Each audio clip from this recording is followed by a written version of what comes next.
శ్రీ లలితా సహస్రనామ స్తోత్రంలోని 526వ నామం హరిద్రానైక రసిక. మంత్రస్వరూపంలో శ్రీ హరిద్రానైక రసికాయి నమః.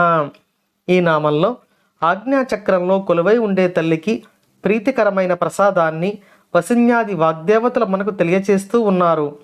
విశుద్ధి చక్రంలో కొలువై ఉండే అమ్మవారు పాయసాన్నమును ప్రీతితో స్వీకరించగా, అనాహతంలో కొలువై ఉండే అమ్మవారు స్నిగ్ధౌదనము అంటే నేతితో కలిపిన ఆహారాన్ని ప్రీతితో స్వీకరించారు.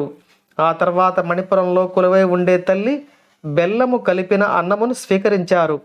స్వాదిష్టాన స్థానంలో కొలువై ఉండే తల్లి తేనెను, ఆపై పెరుగుతో చేసిన అన్నమును ప్రసాదంగా స్వీకరించారు అని తెలుసుకున్నాం.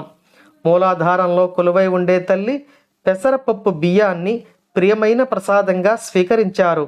ఈ నామంలో ఆజ్ఞాచక్రంలో కొలువై ఉండే తల్లి హరిద్రాన్నమును ప్రీతితో స్వీకరిస్తుంది అని వసిన్యాది వాగ్దేవతలు మనకు తెలియచేస్తున్నారు. హరిద్ర అంటే పసుపు అని అర్థం. మిరియాలు, జీలకర్ర, పసుపు, ఆవు నెయ్యి అన్నంలో కలిపి తయారు చేసేది ఈ ప్రసాదము. ఈ ప్రసాదాన్ని గర్భిణి అమ్మవారికి నివేదించి 6వ మాసంలో స్వీకరిస్తే ఆ ప్రసాదం ఆమె గర్భస్థ శిశువును రక్షించడమే కాకుండా గర్భస్థ శిశువు యొక్క అవయవాల పెరుగుదలకు తోడ్పడుతుంది.